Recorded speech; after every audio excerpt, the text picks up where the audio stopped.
चला आज कुठं ते फिरायला जाऊया आपण. बघूया आपण आज हा दृश्य कुठला आहे. बघू शकता तुम्ही. आम्ही चाललो आज फिरायला बंधाऱ्यावरती. आमच्या जवळच आहे. एक 3 किलोमीटर आहे आमच्यापासून, घरापासून. तर आम्ही आज एन्जॉयमेंट करण्यासाठी आम्ही आज निघालो आहे. बघू शकता तुम्ही. हा धबधबा आहे. या धबधब्यामध्ये किती पाणी आहे बघा.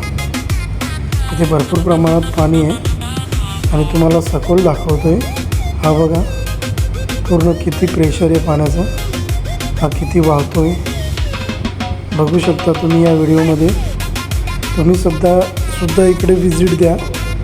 खरोखर चांगलं लोकेशन आहे आणि चांगलं एक सहलीसाठी किंवा एक फिरण्यासाठी चांगलं पर्यटक स्थळ आहे. तर तुम्ही या ठिकाणावर नक्की व्हिजिट करा.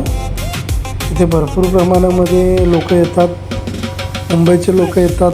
ठाणा, मुंबई, पुणा या साईडून लोक येतात. तर तुम्ही इथे नक्की व्हिजिट द्या. बघू शकता इथे पावसाळ्यामध्ये पूर्ण पाणी भरलेलं असतो आणि एक संडे सुट्टी म्हणून एक पर्यटक पण या ठिकाणी भरपूर प्रमाणात असतात. तर तुम्हीसुद्धा या ठिकाणी व्हिजिट द्या आणि चांगलं आनंद आणि चांगलं एन्जॉयमेंट कसं करता येईल त्याच्याकडे लक्ष द्या. आणि जास्त खोल जाऊ नका, कारण की इथे भरपूर पाणी खोलसुद्धा आहे. तर स्वतःची काळजीसुद्धा घ्या आणि सावकाश इथे जे बी ॲक्टिव्हिटी करायची ती सावकाश करा. ओके.